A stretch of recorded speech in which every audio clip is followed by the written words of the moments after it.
de volta com o CBN Maceió para a gente conversar sobre uma determinação do Supremo Tribunal Federal que coloca em xeque uma série de decisões judiciais já concluídas sobre questões tributárias.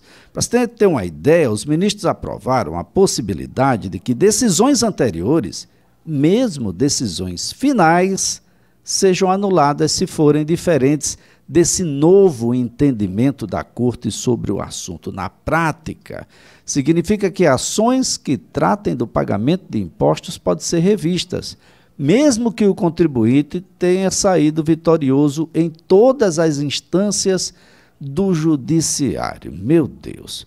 Quem está na linha é o Dr. Helder Lima, advogado tributarista, mestre em Direito Tributário. Dr. Helder Lima, antes de mais nada, obrigado por participar do programa. Meu Deus, mas nem o passado é seguro nesse país, doutor. Um bom dia. Bom dia, mestre Elias. Como é que você vai, meu amigo? Tudo tranquilo. Prazer falar com você e com todos os ouvintes da CBN. Bom, mas a ideia não era segurança jurídica? O que é que aconteceu com a segurança jurídica? O passado não é mais seguro, doutor? Elias, como você vinha dizendo aí, aqui no Brasil até o passado é incerto, né? Esse Brasil não é fácil. O STF agora, recentemente, acabou de gerar uma decisão, na verdade, com o voto do ministro Barroso, que é o relator desse processo, onde ele afirma agora que decisões em matéria tributária já transitadas em julgado, naqueles casos em que o tributo ainda é cobrado até hoje, se tiverem uma decisão posterior do STF no chamado controle concentrado, no controle direto ou em repercussão geral, que são aquelas ações que discutem a constitucionalidade do tributo diretamente no STF, se essas decisões forem contrárias, automaticamente cessa o efeito da coisa julgada. Realmente é uma decisão bem séria, Elias, e bastante polêmica, porque, veja, o que é uma coisa ser julgada, para o teu ouvinte entender bem?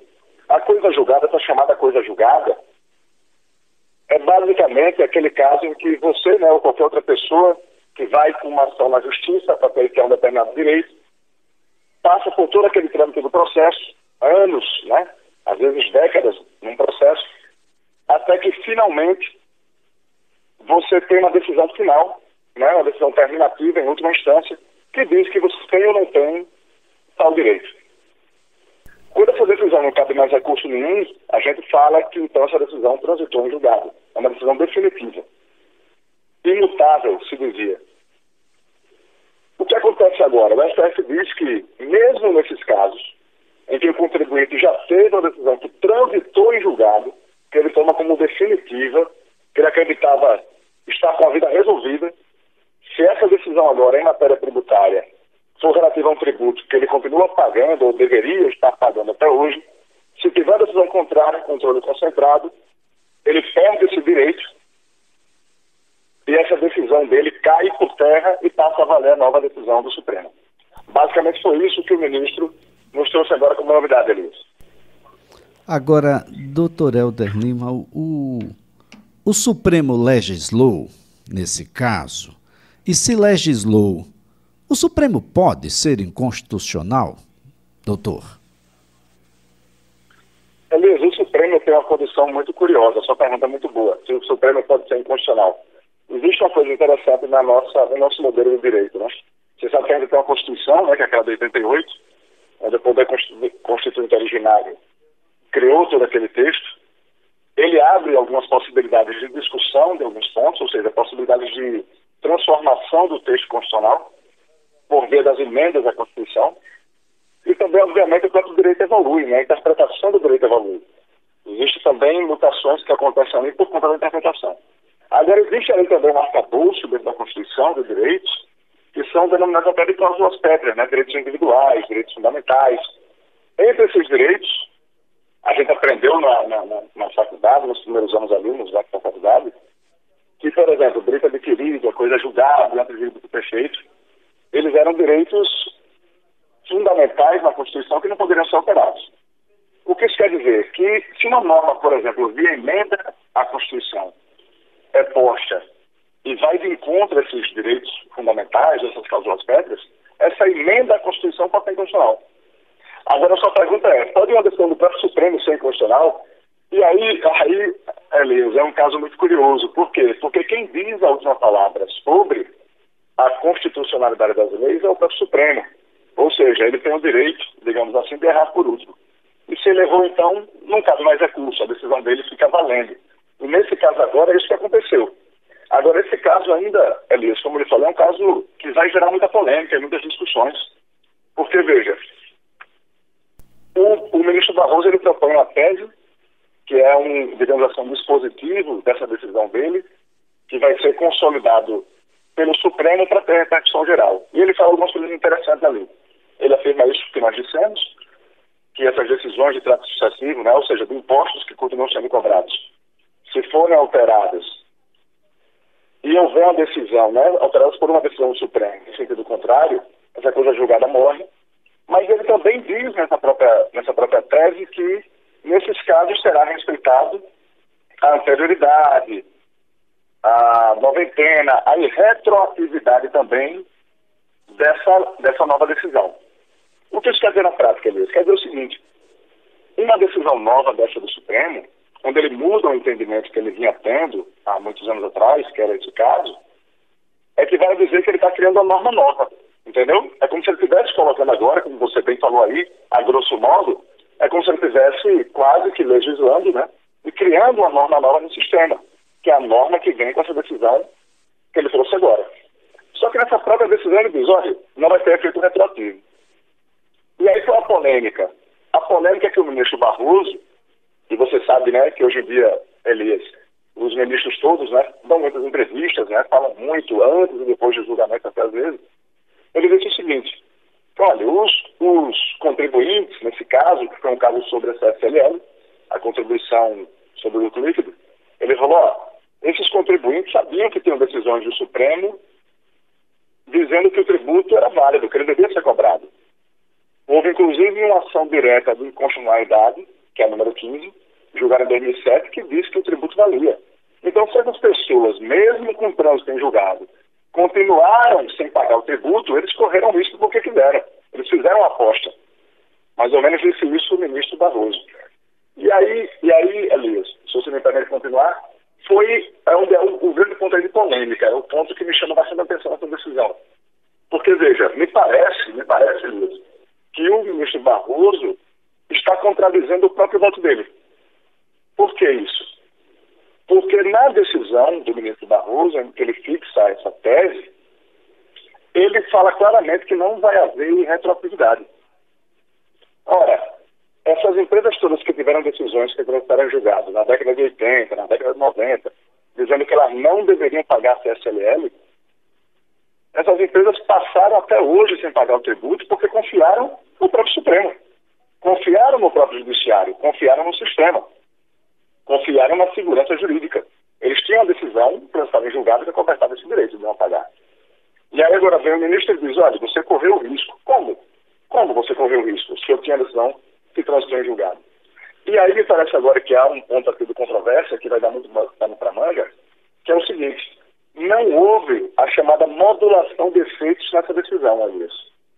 O que isso quer dizer? A modulação de efeitos ocorre sempre que o STF, nesses controles de constitucionalidade, ele define o seguinte, olha, essa decisão que a gente vai tomar agora, dizendo que algo é constitucional ou inconstitucional, tem uma repercussão enorme, né, inclusive econômica, e na vida das pessoas. Então a gente pode modular os efeitos da decisão. O que é essa modulação?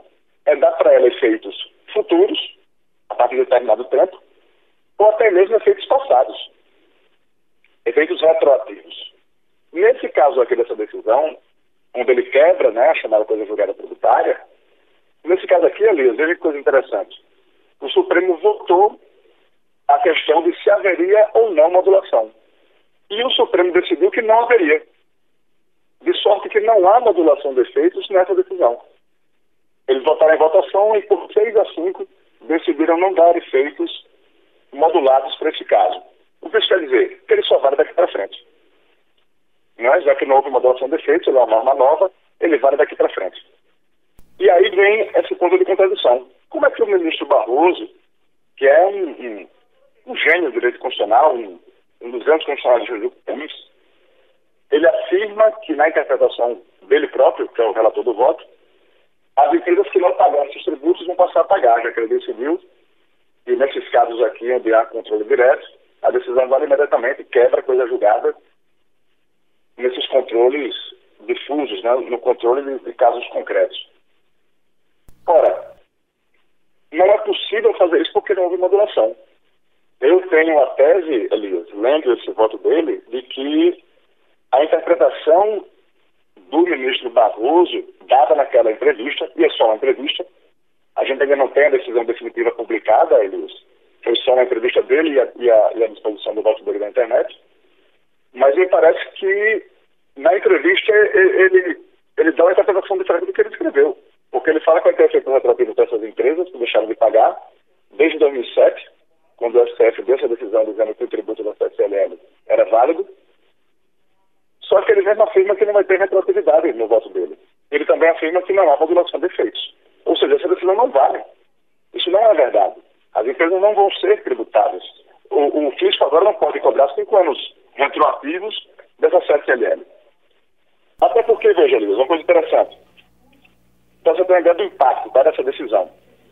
A estimativa da PGFN é que as empresas que hoje têm decisões transitadas em julgado para não pagar a CSLL, a previsão da PGFN é que elas deixam de recolher os cofres públicos hoje algo entre 2 e 3 bilhões de reais ao ano. São 5 empresas, mais ou menos, no Brasil, que têm essa decisão para ser julgada. São empresas, assim, relevantes, né? São empresas grandes. Uma delas, inclusive, minha cliente lá em São Paulo, que é uma empresa da rede de varejos muito grande. E, assim, são empresas com faturamentos muito expressivos, né? Você imagine que a CSLL é um tributo de 9%. Não é fácil. A gente deve ter uma enxurrada aí de empresas que vai aniquilar o balanço logo no início do exercício de 2023. E devemos também aí ter uma enxurrada das práticas da Receita Federal em relação às empresas que agora saltam da condição de tranquilas para devedoras, não é? Ou seja, uma enxurrada de autos de infração devem ser lavrados, devem estar nesse momento sendo realizados Brasil afora. São essas coisas que não dá para compreender. O Brasil precisa urgentemente de uma coisa um pouco mais séria, que a gente confie. Você não pode ter um trânsito em julgado, a Constituição é muito clara, depois do trânsito em julgado, Jesus. Definitivamente, no âmbito do direito não há mais o que fazer depois do trânsito em julgado, ou pelo menos não havia. Não havia. Doutor Helder, a gente vai continuar conversando sobre esse tema. Vamos encontrar uma nova oportunidade para que a gente possa esclarecer as dúvidas. Eu tenho certeza que muitos empresários estão nos ouvindo agora, estão extremamente preocupados com o que deve acontecer com seus negócios. Doutor Helder Lima, muito obrigado mesmo, um ótimo dia.